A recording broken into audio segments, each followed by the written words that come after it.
All right, so official welcome everybody to the back and abdomen protocol day, day 4.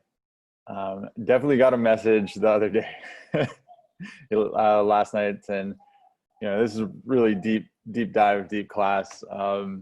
Is there any room for introductory to touch?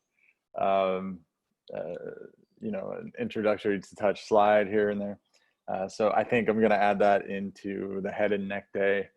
Definitely didn't cover the basics as well as I could have, especially with introducing touch as a therapy, like an actual therapy. Like where do we move from the, hello. So where do we move from the regulation and what do you call it? The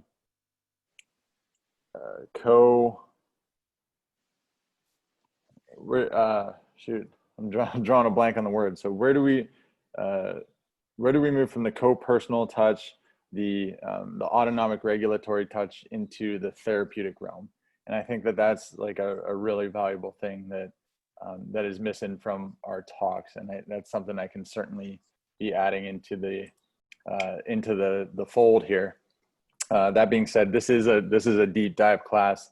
I hope to someday be able to introduce like an introductory course, so that we can cover the importance and the value of tactile information. And so I'll give a little bit of a synapse of it.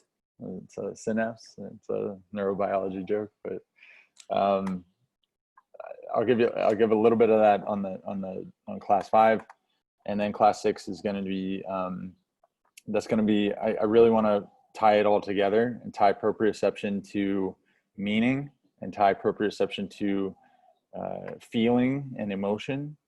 And I think that that's going to be class 6. And I'm looking at class 6 the date might have to be moved. I'm running into a thing with the immigration offices here. I'll let you guys know tomorrow if I have to go in on Monday morning for me. But I definitely want to, like this, the last class is definitely going to tie it all together. So I really want to let you guys know that. Great. So any questions before we get started? Any questions from yesterday that was just prevalent? Just to mention, the arms and legs are the most complicated fine instruments of the body. They are like the most distal of our communication tools. Like you have a lot of neural information that has to come up and then flow back down. And so they're also like the more finite and complicated to work with. Like a very subtle work needs to be done particularly in the forearms and the feet and the ankles. And so it's okay to have questions about this. Like it's hard to necessarily cover on a computer. So does anyone have questions? Great. Okay, well, I hope to answer those in any way possible if you guys do. So we move from like the very subtle, which is out here, into the gross body, which is the solid, the tissue, the protective and supportive tissues. And we'll go over what I mean by that, but it's like the the thick the thick muscle and the protective muscle, and that is our trunk, core, and our erectors and everything that holds us upright, including some muscles that feed into the hip, and the psoas, which ties the top of our body to the lower body. So important. So it's important and our diaphragm, which is regulating our autonomic nervous system. And so we really want to play into the fact that, we don't, so as we move from the subtle, the distal parts we can take all of our subtle work and make it more broad. And so when we go into this body, we can use a much more broad tools to get our sense of touch felt. So we can elicit these reflexes. And yeah, and it's just an important thing to consider. We have so much tissue, we can use a much broader tool. There's also a different quality of nerve information that innervates the core and the fascia around the core, and it's not as pinpoint or precise. So we need a much broader tool to cover it all at once. So. All right, let's hop into the PowerPoint. I'm still waiting. I'm waiting on my demo. He should be here any moment.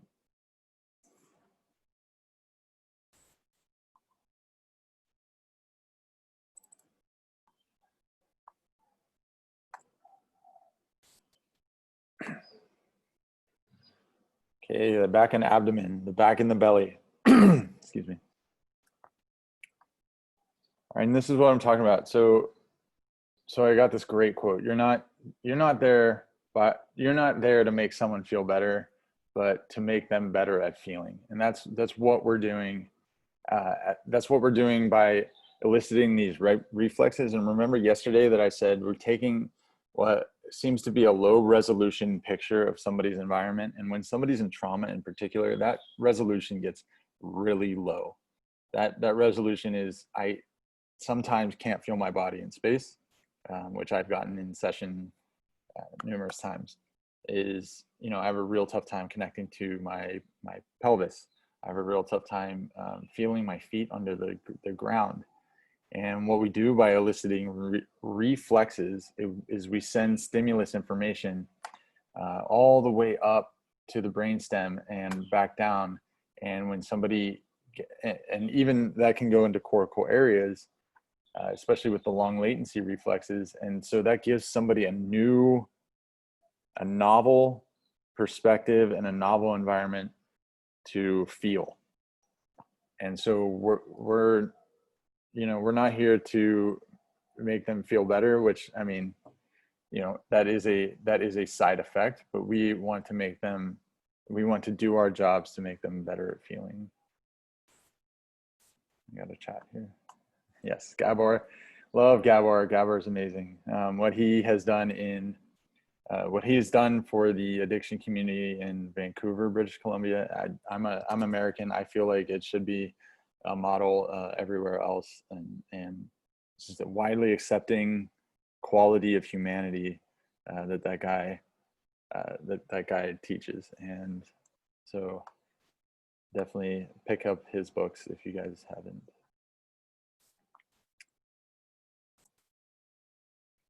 Okay, the back is remember that I said we jumped around a little bit. So we went for arms and legs first, but the back is the start of our treatment. We have so much tissue there, and it's it's like where we introduce our hands in a safe way. And so we disarm the conditioned breathing apparatus by starting on the back. So whatever someone's come into our office or whatever someone's lying on our table with starts to unravel, especially any sort of conditioning or conditioned response of the diaphragm. And that pretty much goes away. That pretty much gets to be coached out immediately the second that we start introducing touch on the back. It's safety and support. You know, the back is a very strong base of support for our bodies, and to have someone introduce compassion and understanding upon our backs. That sounds funny. That sounds woo-woo, but it's true. It's the safest landing spot for us to start. And okay, so we facilitate the most tendinous stretch. Remember that we are stretching tendons, and we're stretching tendons to elicit a reflex. And not all tendons look like the ones you're going to see. The tendons that you see in every single anatomy picture is going to be a biceps tendon. It's going to look like the biceps. And that's just not a reality of all tendinous tissue across the body. We have these large sheaths, and we have these large sheaths, especially in our backs and our fronts. And all of those have Golgi stretch receptors in them, and Ruffini's end organs, and Pacinian corpuscles, and all these proprioceptors that we need to affect to bring back sensory information, bring back posture. And yeah, I mean, we facilitate the most tendinous stretch on the back body and the front body, and we do that because there's just these large sheets of tendon. We move our work from superficial to deep. I think that's just a classification of, I think that's just a recommendation. You don't, because we're introducing touch, we don't want to introduce it with our like sharp tools, our elbows. It is a layering, and you'll see that the body works in layers. You have muscles that go this way and then muscles that go this way, especially in the core. And that's for a very specific reason. And for that very specific reason, you need to layer down, go layer by layer by layer, to make sure that the tissue is ready to be worked and to have your touch. And then lastly, we cross a lot of tissue. I mentioned that. So it's important, and I'll go over it in the demos. It's important to delineate, which means like individualize what muscle structures you're on, especially on the back. But it's also easy because they are pretty predominant. So when we're working down an erector group, you'll know that you're working down the erector group. When we are crossing over quadratus lumborum, you'll know that it's a quadratus lumborum.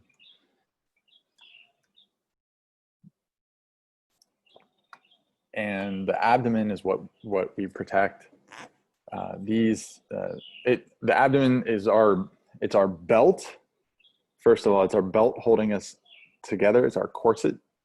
And it's also our functional range of motion, our functional anatomy. We bend and lift, and all of these movement qualities aren't possible without the outer layers of our core. But the inner layers of our core hold us together, and those are areas that we want to affect. We want to affect the inner core, so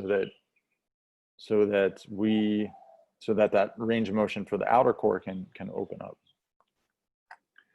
So we also protect. It's like a lot of our flexors get into this natural protection response, and the abdomen takes a lot of that load and doesn't let it go. So these protection responses become subconscious and ingrained reflexes over time.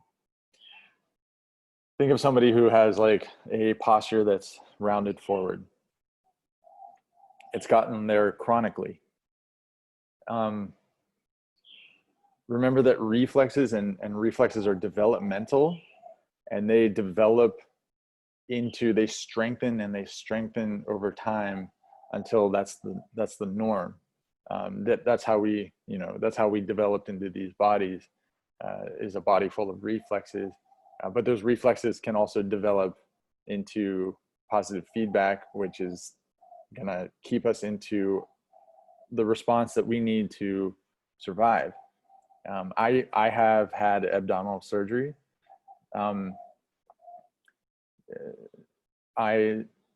In response to that abdominal surgery, have noticed that my body bears down on this scar tissue, and the muscles surrounding the scar tissue have adapted to protect. And it's not necessarily a scar tissue that can be released. It's going to be that protective mechanism around scar tissue, because they're only getting the reflex response that they know is going to save me efficiently. And that's what we want to break through. We want to give somebody a new reflex response. The abdomen is intelligently interwoven, form and function. That's what I meant by some fibers go this way, others go this way, others go this way. And it's just it's like a basket. So the abdomen is the site of a lot of physical trauma memory. So like I said with my demonstration, the somatic nervous system is, protecting us and keeping us in what it knows to be efficient. But if we get restricted in our somatic nervous system, our autonomic functions can take a hit, and our autonomic nervous system. So the nerves dropping out of the cranium, the cranial nerves that drop down, the vagus nerve that drops down into our viscera and our guts, our pelvic parasympathetic sympathetic ganglion, which you do have pelvic nerves that are kind of cross autonomic and like parasympathetic and sympathetic. And so those can all get affected if our somatic nervous system is protecting, and the abdomen is the site of a lot of that.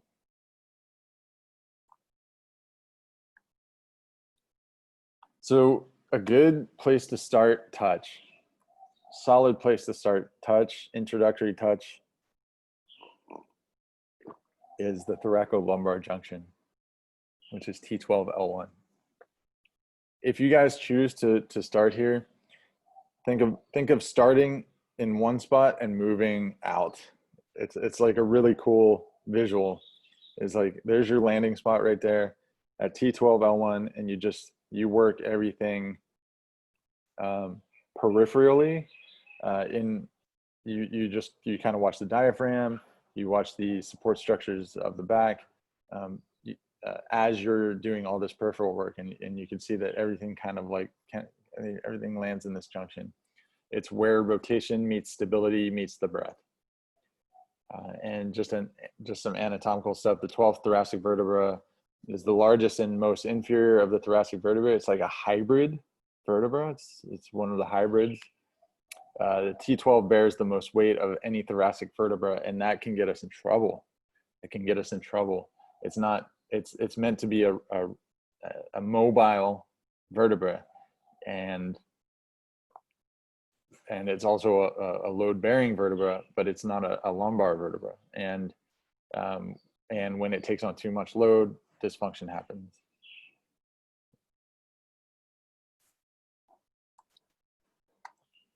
All right, so here's our tendinous sheath. So it's called an aponeurosis, and that's a funny name, and I'm sure some of you have heard it, but an aponeurosis is a sheet of pearly white fibrous connective tissue found throughout the body.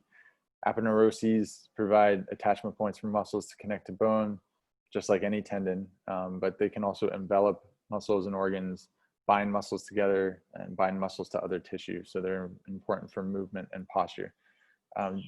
It's not as cut and dry as this picture shows. It's actually much whiter than this. It covers everything, and the nerves run through it and around it, and so you have all these stretch receptors and positioning proprioceptors that are ingrained in this tissue, and we have to move that around. And this is in particular the abdominal fascia.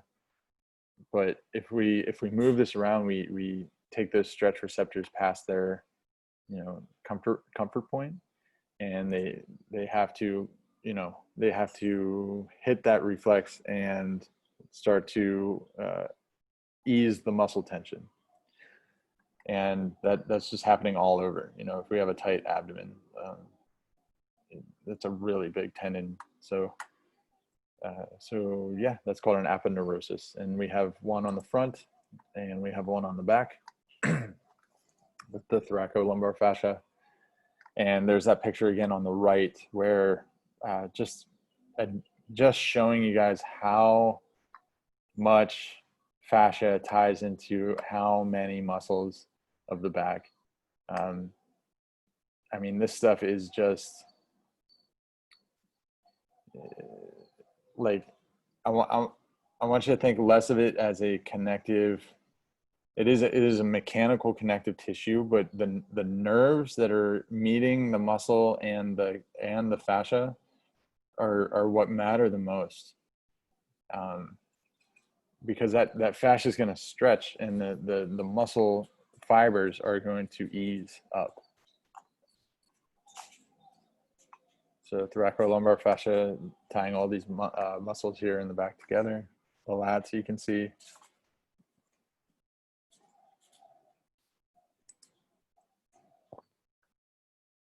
So we actually start with the thoracolumbar junction, but this is an osteopathic saying right here, start with the sacrum.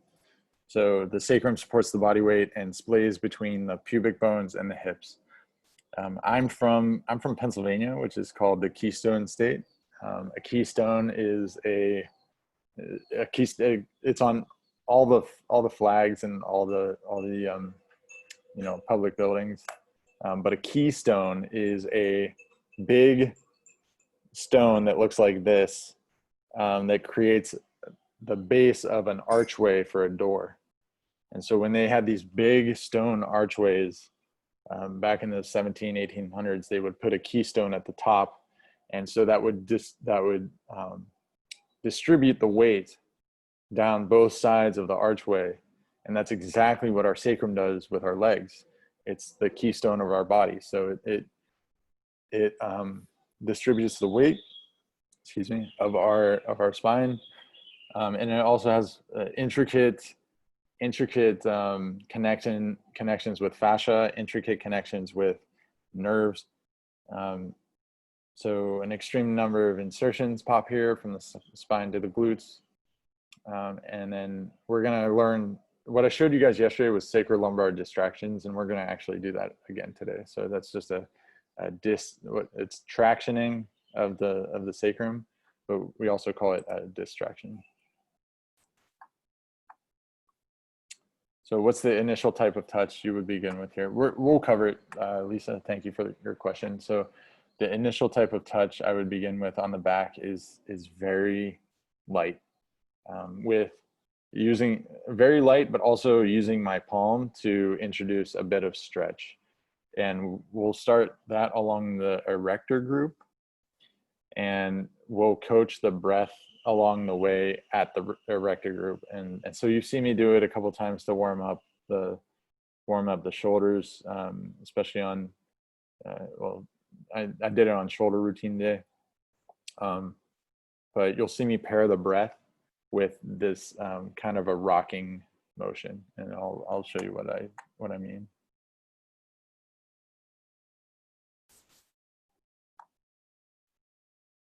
So the sacrum also has very intricate nerve connections. And this is the pelvic plexus. This is the one we didn't talk about last time, but you can see these nerves, these nerve ganglions is what they're called, is sympathetic nerves that are, these are sympathetic nerves that mix autonomic. So they control our sex organs. The whole job of this nerve group is to send blood to places. So it's tied to the aorta. It's sending a massive amount of blood down into our pelvic region. And so the sacrum is very finely organized with this nerve group. And so it's a really important thing to remember when, craniosacral therapy is, when we're basically tractioning the sacrum, is that we're freeing these nerves to also function better. When we do sacral distractions, when we work down the backside, we're facilitating better use of these nerves.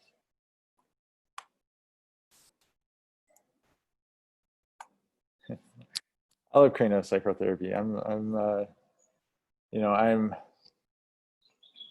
was trained on it years ago, and I use osteopathic holds of the head and neck. And occasionally I'll move to holds of the sacrum from below. But it, you know, it's tough to, I'm less of a patient person than a craniosacral therapist. I think that, I think it has just tremendous value. But it's a long session.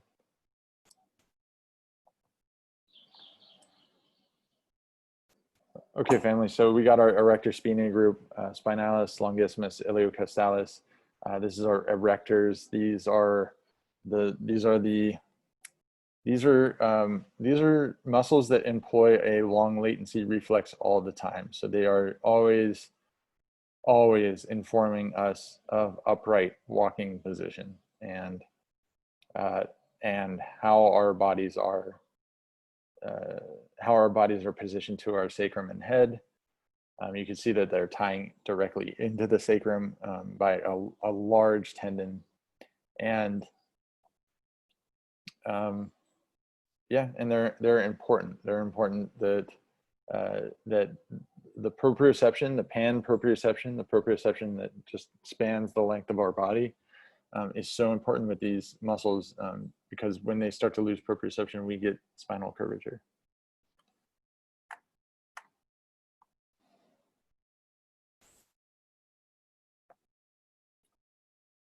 And then it's important for us to talk about the reflexive core, guys. So I'm not even going to talk about your abs today.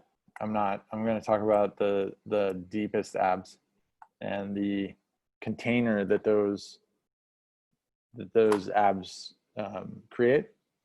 And so you got 4 muscles that create this reflexive core, and it's called reflexive because all these reflexes have to be happening all at once to kind of create this drum, this oil drum around all of our vital organs. It's a vacuum.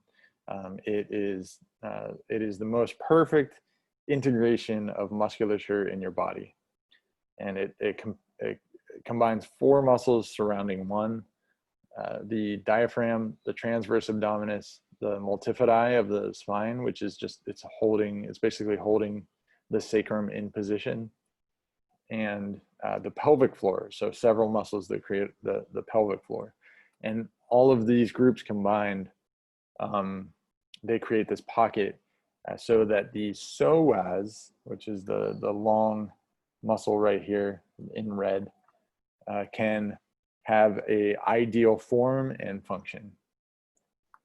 So this is a perfectly upright person, and which all of us know is never the case. There's no one's perfectly upright, but we do have this reflexive core to thank for that. And so all of these must have congruency so that the psoas is tensionally adequate and for posture control.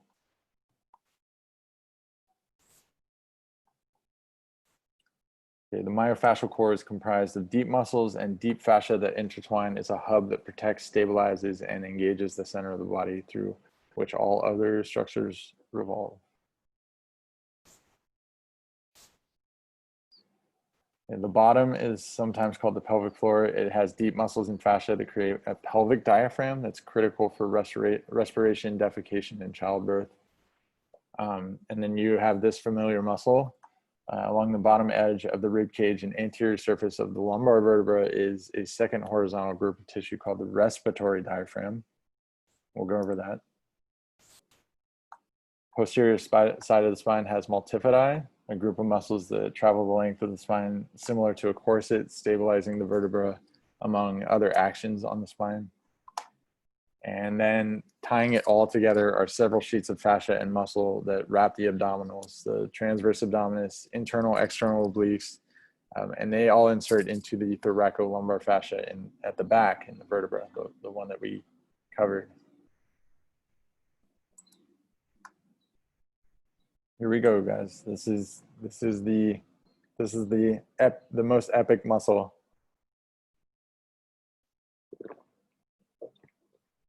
This muscle This muscle is the diaphragm. This muscle is the immediate link to mind and body. And that's through a nerve called the phrenic nerve. And the phrenic nerve is how we control our breathing. So phrenic nerve is motor, but also sensory. So sensory will take care of the automatic breathing, but the motor portion is our voluntary breathing. And so remember how I said that the autonomic nervous system, it's a misnomer because autonomic means automatic, but I can control my autonomic nervous system through my breath. I can breathe.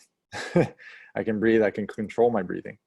And the vagus gets a lot of press, but the vagus is slow. The vagus is very slow. It's affected by trauma response over time. It's affected by big meals. But here's a direct link to your autonomic nervous system. And the diaphragm is a real-time control of brain state, and adrenaline actually ties to endocrine function. So as also, another thing, respiratory sinus arrhythmia. So your breathing is directly also related to your heart rate.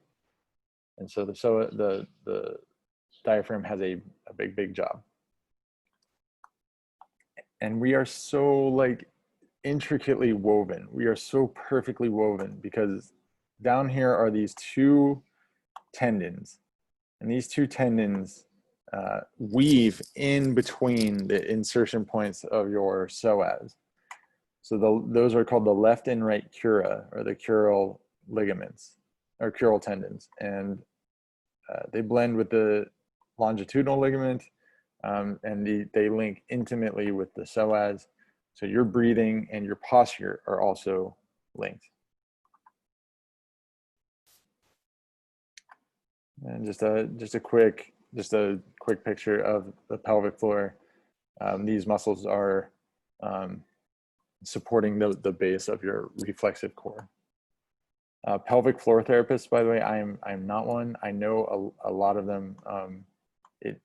There's a very specialized certification process of physical therapy or physiotherapy where you become a pelvic floor therapist. One of the most important jobs in therapeutic medicine. I'm convinced of it, but you have to want to do that job, and I'm not recommending it, but I definitely think that they're one of the most special people on the planet. If you know someone that's ever gone through pelvic floor protocol, or is a licensed pelvic floor therapist, it's some important work.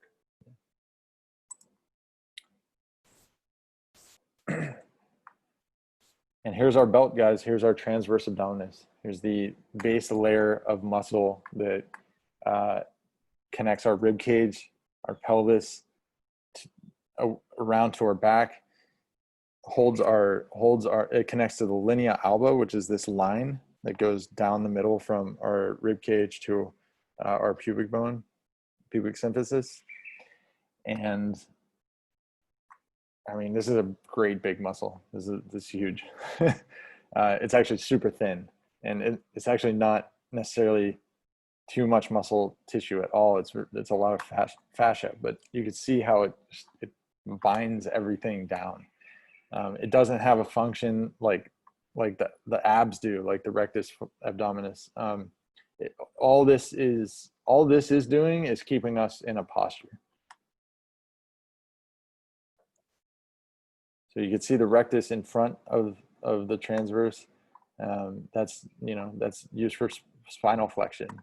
And our obliques are for lateral flexion, but all of those are above this transverse abdominis, which is our belt. Like a thick belt or corset that ties our organ systems in. When it's at its healthiest resting lengths, we have ideal posture and depth of breath, but it's rarely at an ideal resting length. I can almost guarantee that if there's been an abdominal surgery or any sort of perforation of this transverse abdominis, then resting length, the proper resting length has been affected. Because there's a lot of nerves. There's a lot of nerves. The thoracolumbar nerves are responsible for nerve supply of the abdominal wall. All these are coming straight out of the spine. There's no plexes, by the way. There's no plexes for these. These are just large nerves that wrap around and come into the abdominal wall.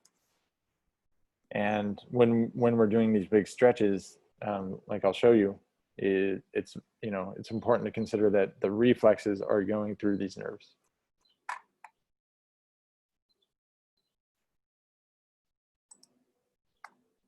Here's our spiral line again. Just a reminder from yesterday, the spiral line functions posturally to wrap the body in a double spiral of fascia and muscle that helps maintain balance across all planes. But we're gonna focus here on the internal and external oblique complex. From the attachments at the serratus, there's a strong fascial continuity with the external oblique. So that's just this wrap right here. And the fibers of the external oblique blend to the abdominal aponeurosis, which carries over to the linea alba, where they mesh with the opposing fibers of the internal oblique on the opposite side. It's just a sling. It's a sling. You'll see that when we rotate, this sling, the way that this sling functions, it is this uniform connection of myofascial, which is muscle, pull.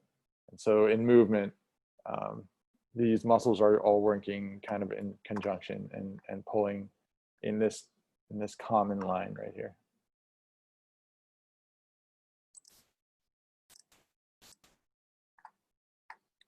And then an important thing to cover as well is that remember we talked about a roundhouse line of pull, and we talked about it in the shoulder. Well, there's one other in the body, and that is the ASIS, or the anterior superior iliac crest.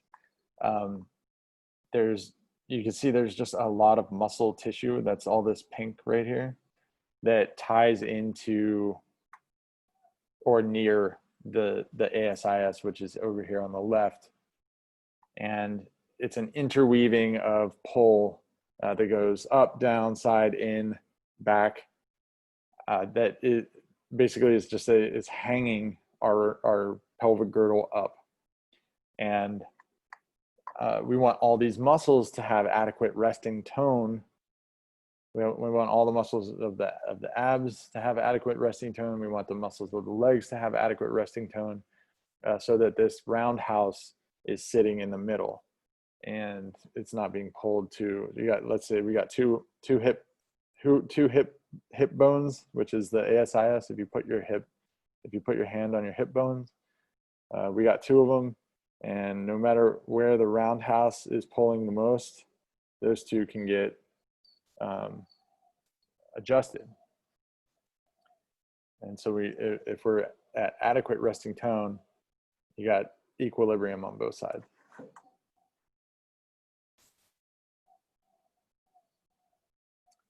It's just a descriptor.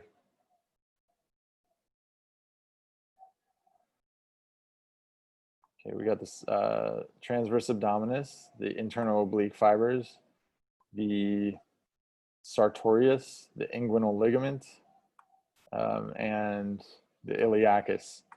They're all pulling in these directions.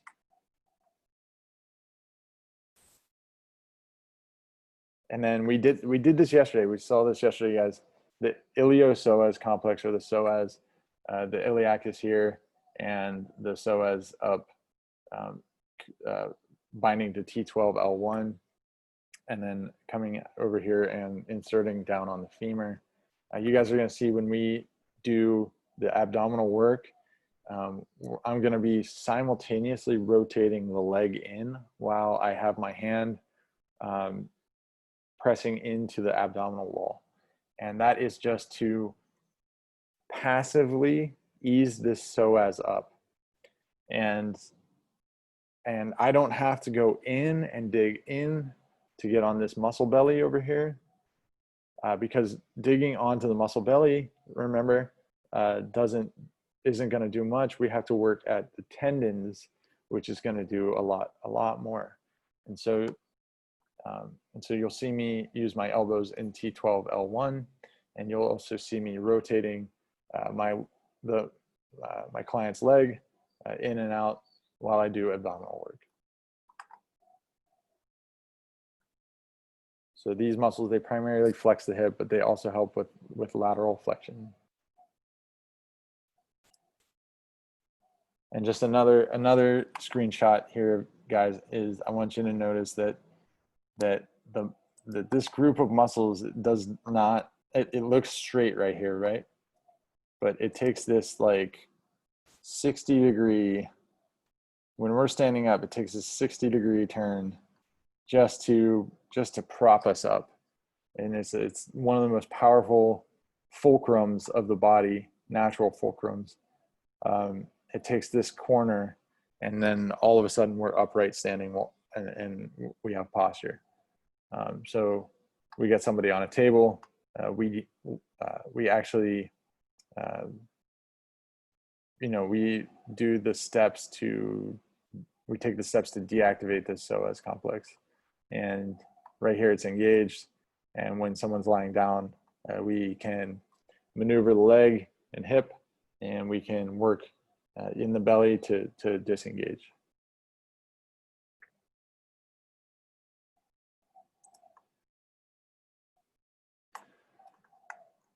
Let's see. Okay, almost done, guys. Whoop. Woo.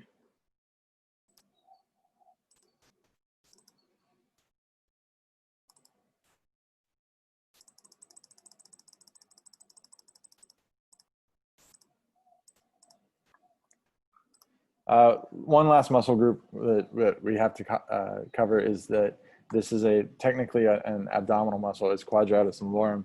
You can see it's inserting where it's kind of taking over where psoas left off at L1, L2, L3, L4. The pair of the QL muscles are located at the rear of the abdominal wall. They're connected to the inside of the pelvis and the lower vertebra. And the QL comes into play with the function and stability of your spine. It assists in forward, backward, side to side, and extension, as well as flexion and extension, and assisting the diaphragm. So really important muscle group here. You're going to see us kind of, I'm going to show you guys how to tackle this muscle at the tendinous insertions as well. And I don't want to go into functional, dysfunctional as much today, guys. I don't want to give you guys like, what are we going to see if there's nerve problems of the spine. I want you to see what there is going to be if there's pan proprioception loss or partial proprioception loss. So when we start to lose our proprioception over time, when we start to lose feeling our bodies in space, and especially when we start to lose that sensation in the erector groups that hold our spine upright, or our stabilizer groups that hold our spine, that hold our core together, you can see that dysfunction occurs, and that can be kyphosis lordosis, or scoliosis. And so there's this disconnect of firing of those sensory neurons, and so basically these sensory neurons are not getting the information that they need to get. And that's what we're doing with body work, is we're getting these Golgi tendon organs here at the tendons to affect the neuromuscular junction and the motor neurons that give the proper posture and tone to muscle tissue.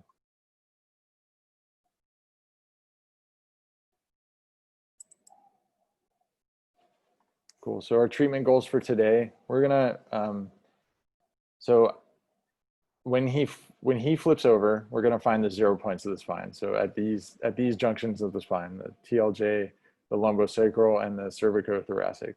And that's really easy. We just create a fulcrum with the hands, and we lift the spine up, and we let him descend his back down into my hands and breathe. And I'll coach that along the way. We're always going to come at the erector group from the side. I don't want to see deep, like aggressive work down the back. We come in and we glide and we lift up, remember.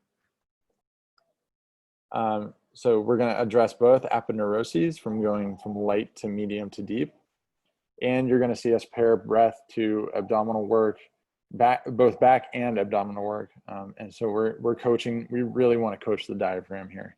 And we really want to watch like diaphragmatic activity. And I'll show you guys how to do that. Great.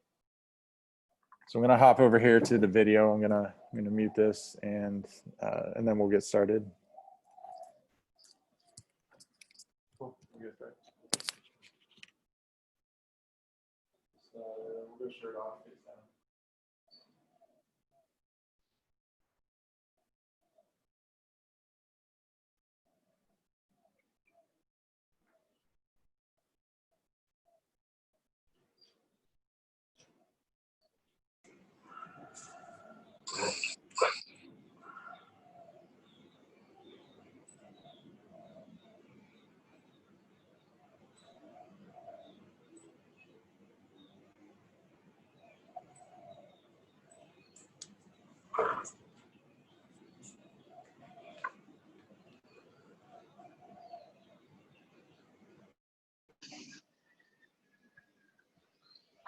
Okay, guys, can you see Lucas here?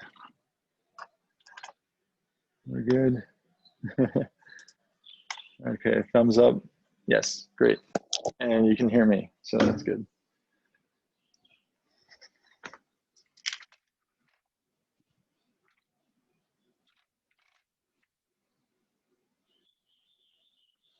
Okay, so the important part about starting with the back and the spine, go ahead and put your arms up next to your, to your body.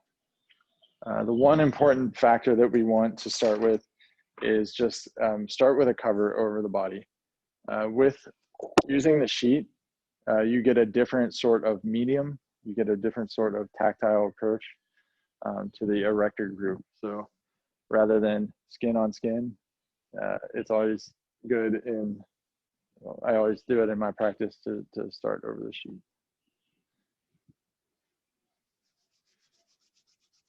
Okay, just a quick warm up and down the spine. Let's see if I can get a better picture.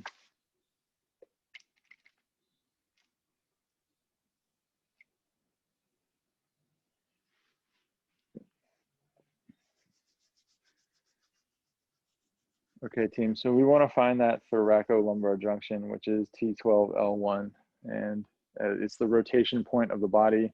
It's right around the 12th rib. You can find the 12th rib with your middle finger here. If you just come down and glide along the rib cage, you'll find it there. We take our other hand and we just find the erector group. I'm going to have him take a deep breath. And I'm going to push laterally on the erector group with some pressure. I'm going to have him take another deep breath while I'm holding this pressure.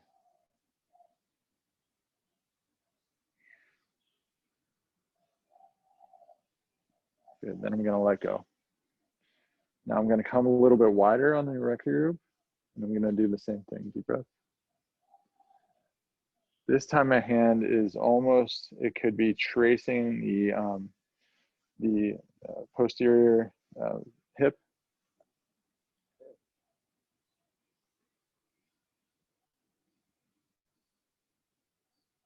I'm just waiting for that breath cycle to complete right before I let go. Remember that this thoracolumbar junction is this like it's almost a diamond from T12 all the way down to the sacrum. So boom, boom, boom, boom. And so we can actually use that to just trace the back as we warm it up.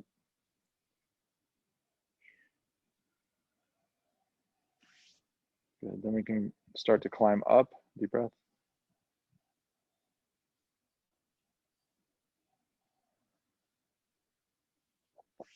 And we can start to climb up, deep breath.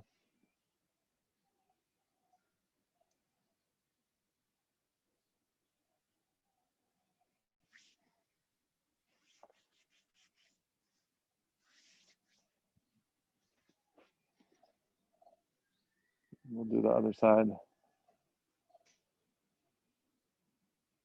Guys, you'll notice that the way we bear weight, is just, it's gonna naturally keep one of these sides tighter than the other or more restricted. And so it may just take an extra time or two, deep breath, start to open up this erector group. But what you want to do is pair the breath.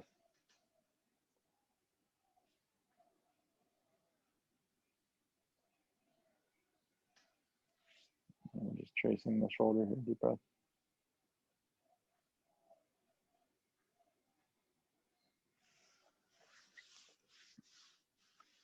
Okay, a little bit of what we did on the last shoulder day, we want to, we can just pin the shoulder down like this and take our other hand and put it on the elbow, and then just, we will protract the shoulder a little bit, deep breath. Good.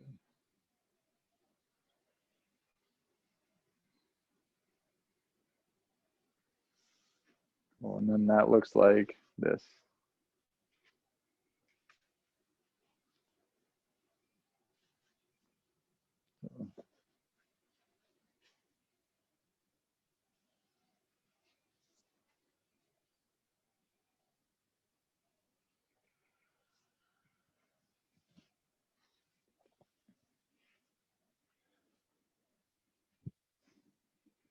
Okay, from yesterday, you remember sacral distractions. So we're going to trace the sacrum with the palm of our hand, and we'll send our fingers up toward the sky. We can even double up, so palm on palm. I'll have them take a deep breath. And we're gonna push that sacrum back. It's a distraction. So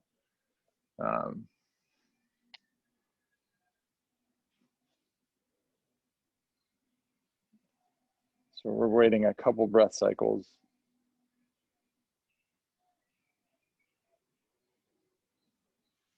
And we can even switch hands, deep breath.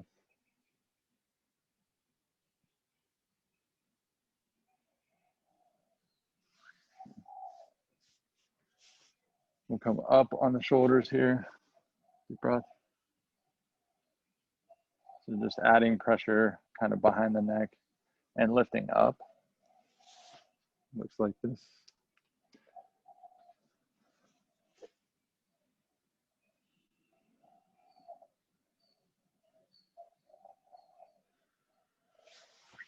Good. And then both hands on both elbows.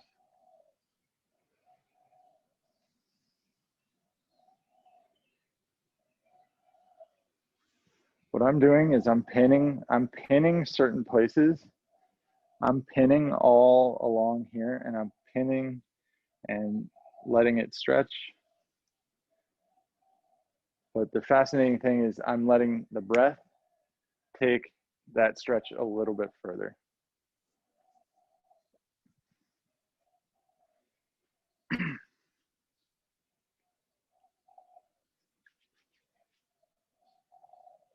Okay, it's important on the back, guys, because we're working with so much tendon that we use a medium, right? So I use coconut oil. We're gonna go all up and down the back. Just make sure it's all covered.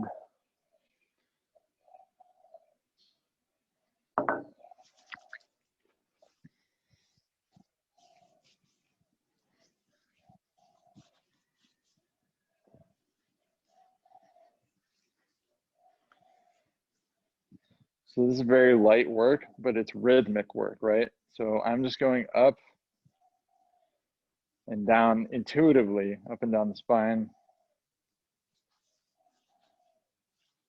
but I'm also covering a lot of surface area with my hands.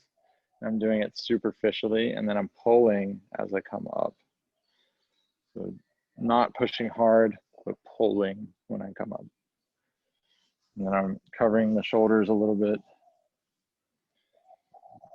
And even then, I start to work back down into this thoracolumbar fascia. Cool. So I'm gonna brace his left shoulder with my right hand. Take my left hand down his right side.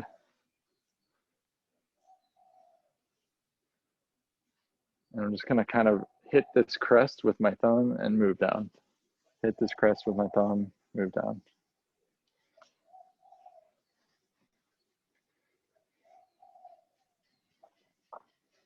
Cool, and this is such light work, but if I do it in a rhythmic fashion, his breath catches up and it feels like it's going deeper every time.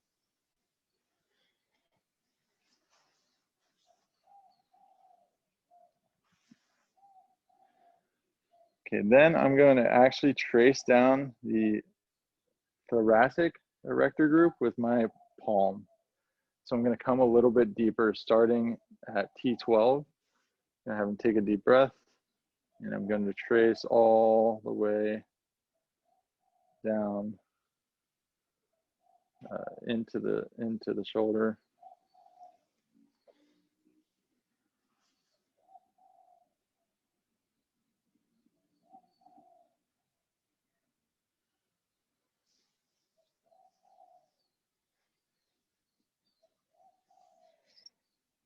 I'll do that the other side, deep breath.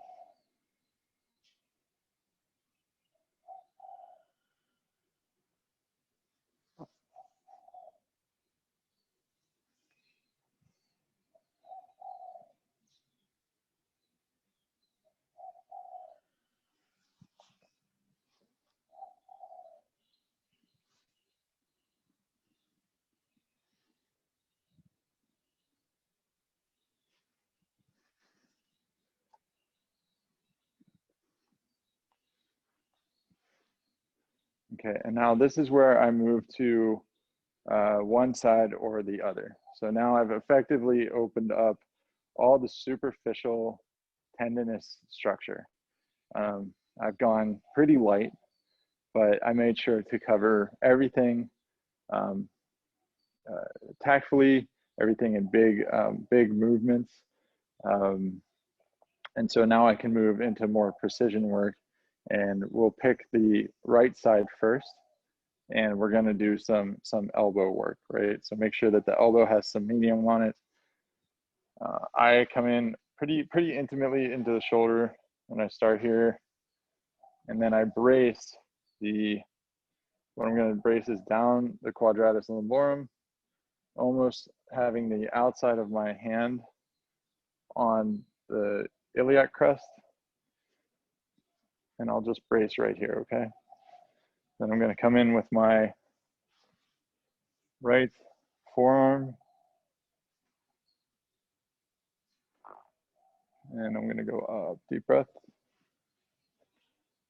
Trace along the erector group here, all the way to my hand, and the back of the hip at the sacrum.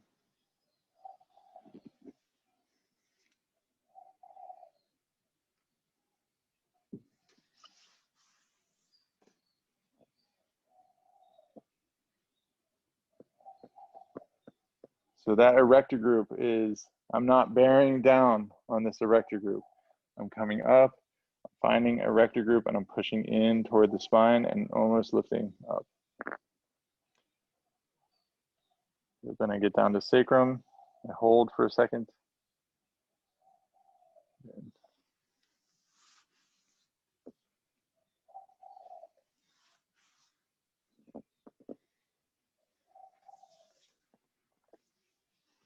The next move, we're on his right side, I take my left elbow and I trace it into the gluteal fold, okay? So right here. I also bring my left hand and brace the back. I take my right elbow and I lift ever so slightly at T12L1. Deep breath here. Good, exhale. And again.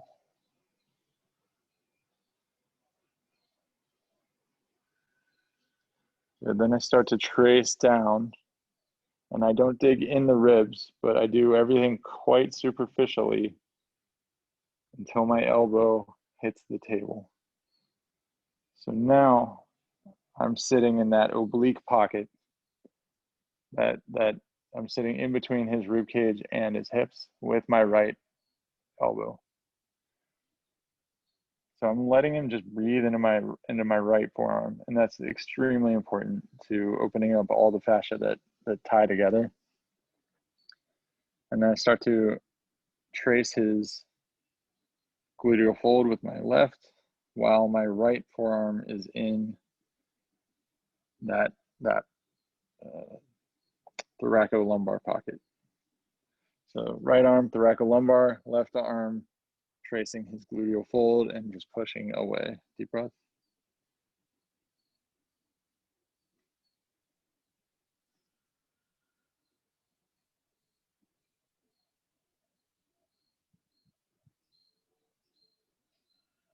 Good. So that's a pretty big move right there, right? So it's safety. We're adding safety, and then we're doing a big stretch at the glutes, right? So the safety is nothing aggressive into the abdomen. We're only introducing something it's very deep, but also very passive. And then we can start to do hip work connecting upper and lower body, right? So to come out of that, you can push into the glutes, deep breath, and come up and just paint back up.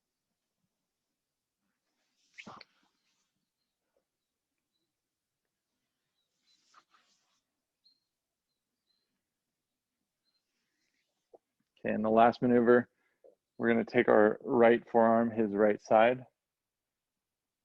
I'm going to place it just under, or just over top the shoulder. And if you can, even hook the inside of your elbow here up under his AC joint so that the shoulder gets a little bit of lift to it. Okay, then I'm going to take my left elbow. I'm going to trace the posterior hip. Deep breath. Starting at the spine. And then I'm going to just go slightly down. Deep breath.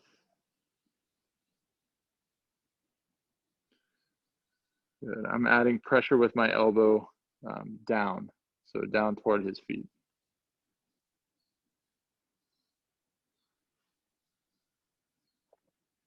I'm going to do the same thing here that I did with my right hand. I'm going to brace at this thoracolumbar pocket, and then I'm going to come across. I'm going to have him take a deep breath. And I'm going to stop at T12L1, and then I'm going to trace back up the hip, and then come across.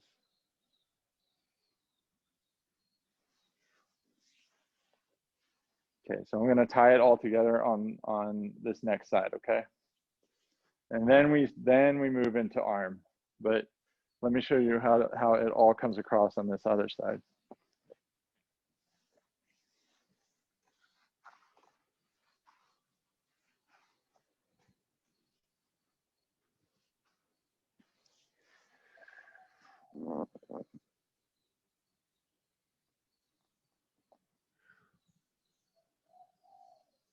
Deep breath.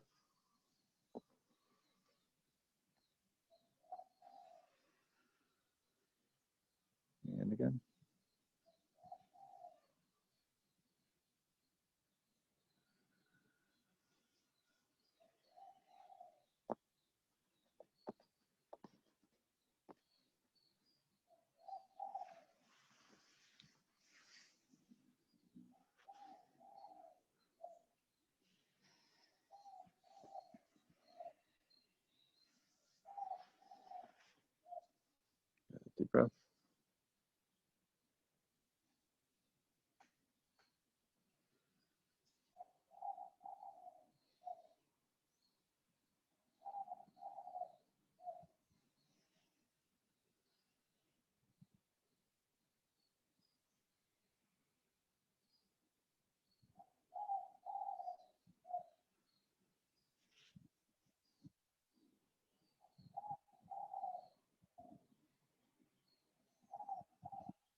Deep breath.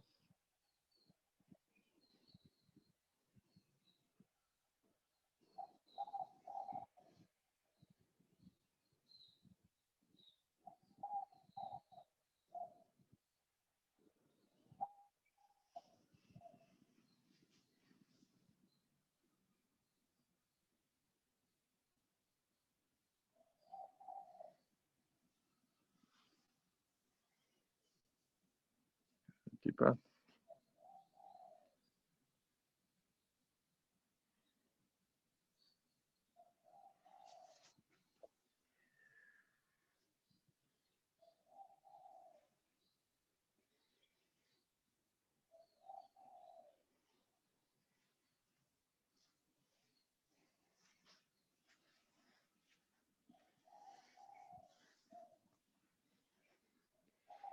Okay, if we've been successful, we have, by the way, if you ever want to work in this area, it's extremely sensitive. Always introduce your palm and your hand first and have that individual breathe into your palm and hand with, with not too much pressure. You're just coming in and giving support, right? And that feels really good for some people. That feels like it's safe. That doesn't feel like you're going to go digging in with your thumb.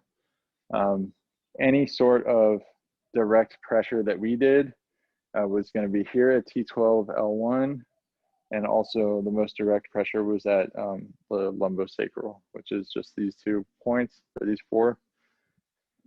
And remember, this erector group was we were kind of tracing it in like this. We weren't bearing down. We weren't on the spine. We were going in. If we've done this right, we've opened up the diaphragm to a new breathing routine. We have balanced through the erector group. We have distracted the sacrum, and we've separated the tissue between the transverse abdominis and then the internal external obliques, and also the quadratus lumborum. So it's this group right here that we focus on today. So I went down, covered both sides. Then I'm going to move into the shoulders and the shoulder routine. Back, shoulder, shoulder, hip, hip, leg, leg, flip. Any questions before I flip Lucas over? Anything popping up for you guys?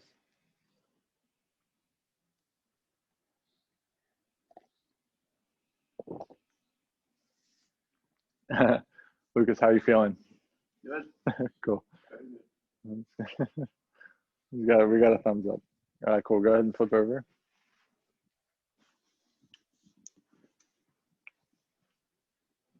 All right, and then scoot your head down. So yeah, scoot down to the foot. Remember, guys, we want to start off by bracing the head. So the head is always going to be in a neutral position with a pillow.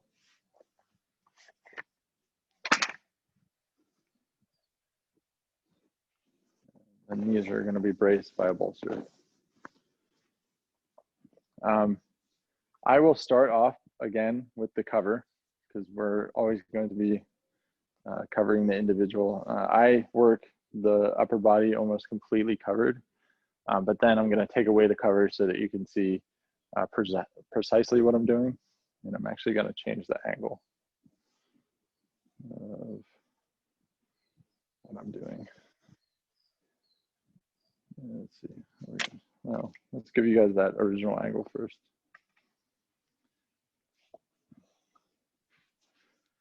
Okay, only a few things here to introduce the upward face, the supine position. I'm going to start at one of the legs, and typically it's always the right leg for me, just because of force of habit. But I'm going to start that internal rotation process. Deep breath.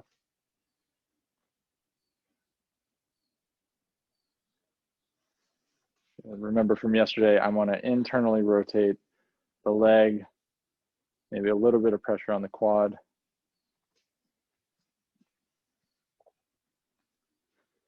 what this is doing is priming the psoas to start to let go. And his entire body is in this like very neutral open pack position because of the bolsters that we have going on. So the head is in a neutral position, the legs are in an open pack, and he's basically relaxing down into the table. So that leaves this thoracic, that leaves this abdominal wall very open and free. And so what I'm going to start to do is I'm going to start to have my left hand on like the outside of his knee. I'm on his left side. So so my hand is going to be just bracing right above the knee on the quad. And I'm going to take my other hand and place it gently right around the belly button. And I'm only showing you guys this over the sheet first because I want you to see how I'm kind of pushing. So I'm going to have you take a deep breath. And I'm going to gently push that abdominal wall toward the midline and then internally rotate the leg. And I'm going to have you take a deep breath.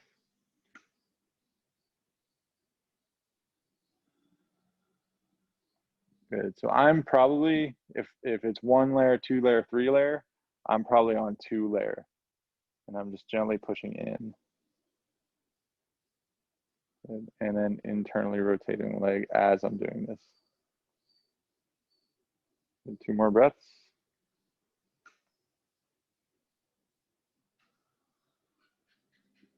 Good. Same thing, internally rotated leg. Maybe I move up a little bit and then I trace back.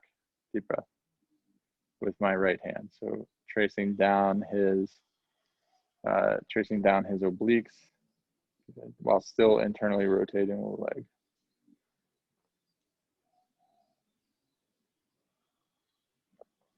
Great. So now I'm going to take this cover off so that you guys can get a little bit more of a tactile sense of what I'm doing.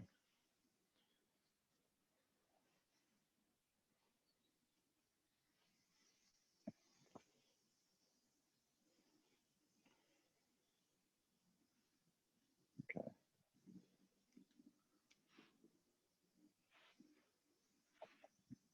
Okay, so deep breath here.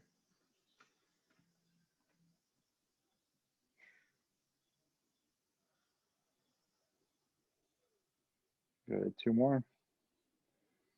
Guys, I do this for 2, I can do this from anywhere from 2 to 4 breaths. I'm just applying direct, I'm applying steady pressure. You can start to feel like you can feel the aorta pulsing sometimes. But remember that the important part is to internally rotate the leg while we're doing this.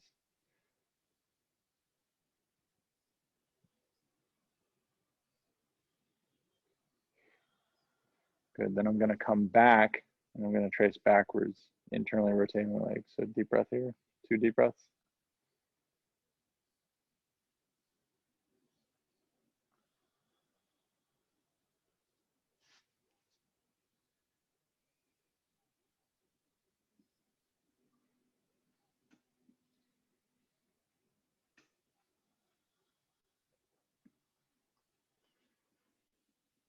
Okay, that is just across the middle of the abdomen. Then I'm gonna go high on the abdomen, all right? And I'll do that by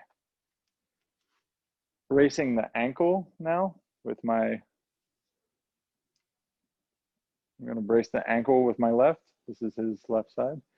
And I'm gonna start high on the abdominal with my right. See if I can get the right camera angle, guys. Sorry about this.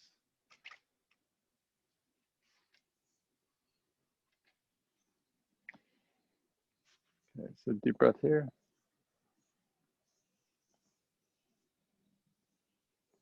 Good. I'm still internally rotating the leg, but I'm doing it here at the ankle.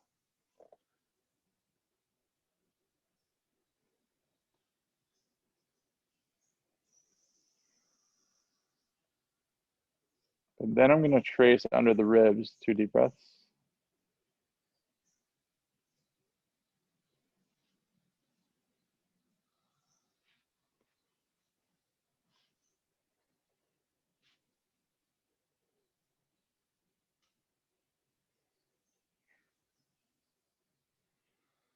Good. Then I can choose to externally rotate the leg just once and take another deep breath.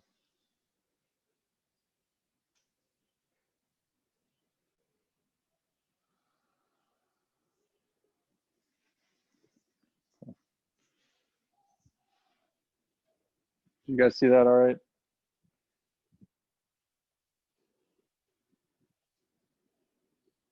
How are my clients normally dressed for sessions? I will cover this. I'll cover that question in a moment.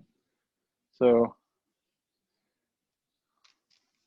clients can be dressed to their comfort level. I'll put it that way. All right, last time, so we did the middle abdomen. We did the upper abdomen by the rib cage. Then we have to tackle the lower abdomen. And so for that, I just brace at the shoulder with this is his left side, my right hand. I take my left hand and I gently press in and down. Take two deep breaths.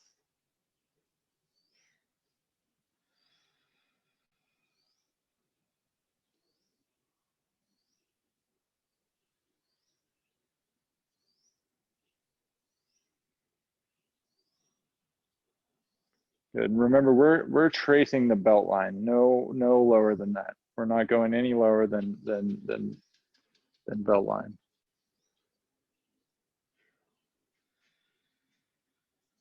And then we can come back with the palm. Take 2 deep breaths. And here we're tracing iliacus.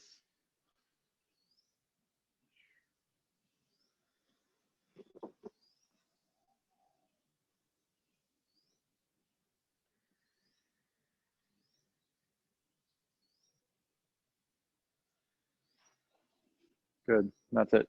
So I'm going to tie it all together on the other side. You'll see it the pace that I work at naturally.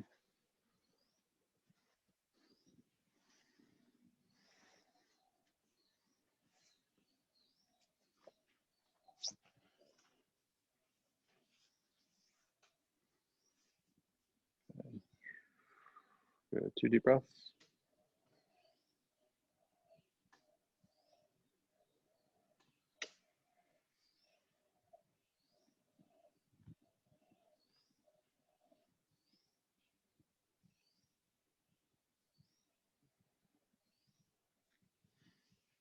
Good.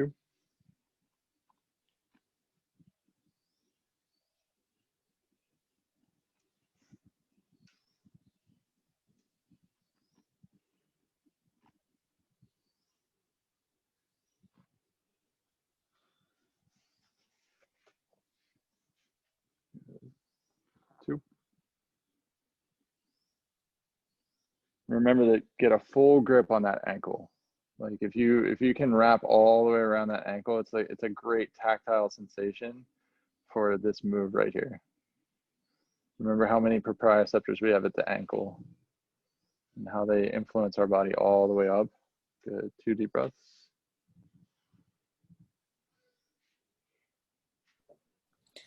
Eddie, is it possible to do it without the sheet just to have a better view of the? Yeah.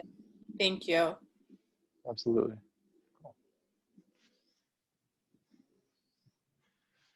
Cool. So we went 2, 2. Now we're going to go up 2.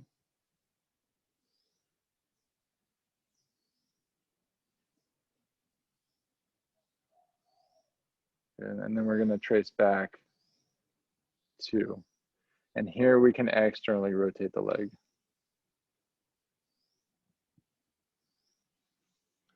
And also internally, externally, you can play with it.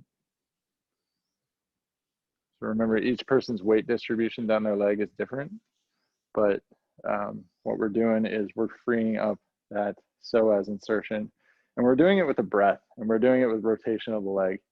I'm not going in here, and I'm not doing the psoas release. This is all passive. To release, quote unquote, a psoas, you work the muscles around. Good. And then we come in, we brace the shoulder. We come in just above the belt line. We have 2 deep breaths.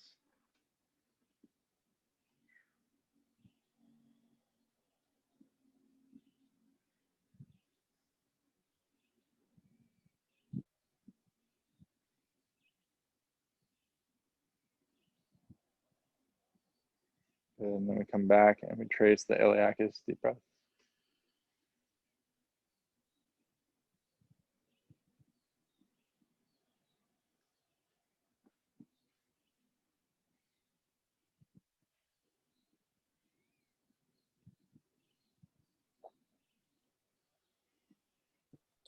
What And is then we the, start to. I'm sorry, Go I ahead. just wanted to catch you while you were still there. What is the direction of the traction or the hold of the traction on the shoulder? I couldn't tell if it Down. was down. Okay. Yeah, that's A a little, great question. Thank you. thank Yeah, you. I'm just bracing and I'm even applying just gentle pressure down as I'm working in and out Beautiful. on the Thank you. pelvis. And then we move leg to leg, and we did legs yesterday. So we start with abdomen when that person flips over. Just make sure that their head is in a neutral position. We start with abdomen stretch, then we can move leg, leg, arm, arm, and then we move back to the back right before we get to the head and neck. And what I'm going to show you is that. And so this is where we have the 0 points, guys. This is the 0 points of the spine. And this is just gentle traction where I want to see his body open up before we move into head and neck work. And when we move into head and neck work, that's where we see big jerks and big colonic reactions. But we first just want to prep. Lay your head back. And we do this with oil. Remember to oil up. And this is going to be, imagine his body is on a railroad tracks, and the railroad tracks are basically my forearms, like into the biceps. So I'm going to slide one arm under first, all the way to his thoracolumbar junction. You can even go a little bit further. Okay, deep breath. And then I'm just going to have him depress his whole body down onto my arms, which feels really, really, really good. Cool. This is a lumbosacral 0 point when I'm all the way down here like this. He's essentially balancing on his sacrum while I'm taking his lumbar vertebra and pulling back just ever so gently.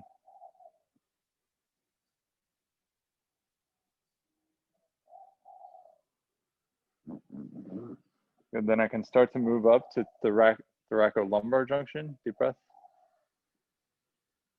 So now his lumbar are depressing into the table while I'm gently pulling back on his thoracic cage. So now with each breath, I can slowly move up.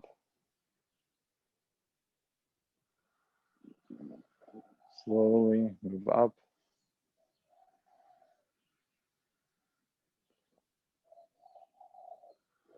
So essentially, I'm just balancing both sides of his body,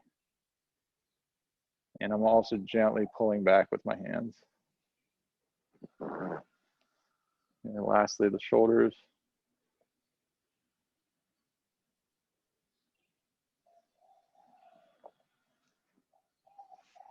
And then you move into head, deep breath.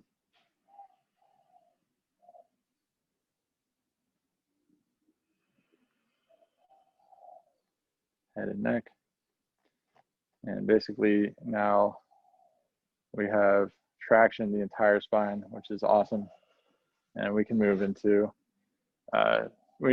more osteopathic head and neck work, which we'll cover on our next class. So typically you guys have heard the phrase smarter, not harder as a general way to work. And I think it's really valuable how we've introduced very like sensory, we've introduced sensory touch, so touch deep enough to elicit a sensation, a deep sensation, but we've also used his breath to do half of the work. And so I'm here, I'm holding, I'm seeing that I'm affecting tendinous tissue, and then I have him like breathe into my palm. And so where I take the stretch, he can take it much further with his breath. And I think that that's super, super valuable. And that's why we coach the breath with like every single move. It's really useful. Cool. So Lucas, you can come on up. I think, so we're done. And then I'm just going to talk to you guys for a few more moments and we'll wrap it up.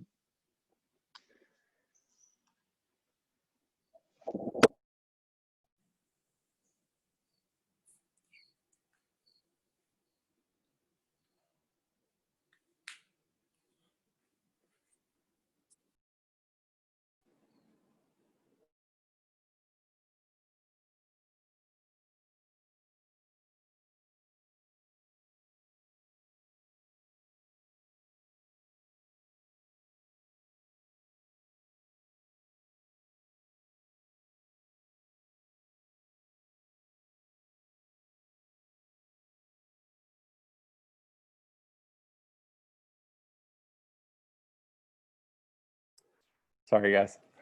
Okay, so connecting audio again. So that's my back protocol, and I want to address these questions here in the chat. But the first one is, how are your clients normally dressed for a session? It's always dressed to your comfort level. We can do this work over top of the sheets, except for where I need to use a medium to address tendon tissue that's on the back, the inner knees, the ankles, and the feet, and the shoulders and the forearms. So technically, all of this work can be done without medium. Technically, all this work can be done over top of a sheet or with a sheet covering the whole body. So therefore, it can be done clothed. But to use a medium on someone's back is also pretty important. And so I explain, undress to your comfort level, typically no tight fitting clothes, and expose the back because I use medium down the back. Cool. Can everyone hear me now? Clear? Cool. All right. Internal rotation for flexion safety response, and external leg rotation for one just for mobility. Yeah, for balance. So we've done a lot of internal rotation and work in an awkward internal rotation. It's only awkward because, you know, the person's not used to it. Go ahead and introduce an external rotation for good measure. Get a feel for it, because you're going to be pushing on the abdomen while rotating this leg, and you're going to hold your abdominal push as that leg does a rotation. You're going to notice that it's a really deep new sensation for somebody, and then just play with it. You can externally rotate the leg and see if you get a different end feel of the abdomen. You never know with the psoas, right?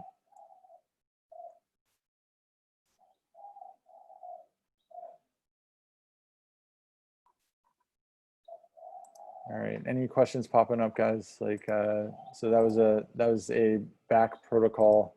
Remember to not be bearing down on these tissues. Don't be going in like this or using sharp instruments. You also kind of, one important thing to notice, and I notice this in my own massages that I receive, is especially around the rib cage. When you're working the paraspinal muscles, the muscles that go the length, right around the rib cage as the cage goes concave, don't apply as much pressure. You can even ease up going over the rib cage, because bearing down on ribs is not comfortable. It's not. And I've seen it so many times where it's just like, it'll take that body into the defensive posturing that we don't want to coach. So that's why we lift, or we either go in or we lift up. We don't bear down on the back. How does internal versus external leg rotation affect the diaphragm? Internal leg rotation is going to ease up on the psoas. It's going to ease that psoas bend. Like the psoas will take a bend into the leg, and internally rotating the leg is going to ease that bend. And so the fibers at the leg are going to affect the tendinous fibers that are merging with the crural ligaments of the diaphragm. And so you're easing tension on the diaphragm while also applying pressure down on the diaphragm from your other arm. And so it's just a whole renegotiation of that muscle. So you're easing tension on the psoas while also placing pressure on the diaphragm and having that person breathe into your hand, which is like, it's just like a whole sensory, like it's a magnificent sensory integration. So when you were tractioning the back, that last move, were your forearms creating the full fulcrum for the 0 point, or were you adding some flexion through your hands and your fingers? Good question. Yes, I was adding slight fulcrum with my hands. So you have this general fulcrum. So you're lifting up with the forearms, but you can also, with the hands, create a gentle, like a gentle fulcrum with the fingertips and the hands. And so it's not a deep, so the gravity is already causing the depth, but we're just easing back and creating traction with the hands and the forearms. So a slight fulcrum through the flexion of the hands and fingers. Yeah. Okay, these are great questions. I'm going to wrap it up though, guys. So anything in particular that's coming through for you right now, and I'd be happy to answer it.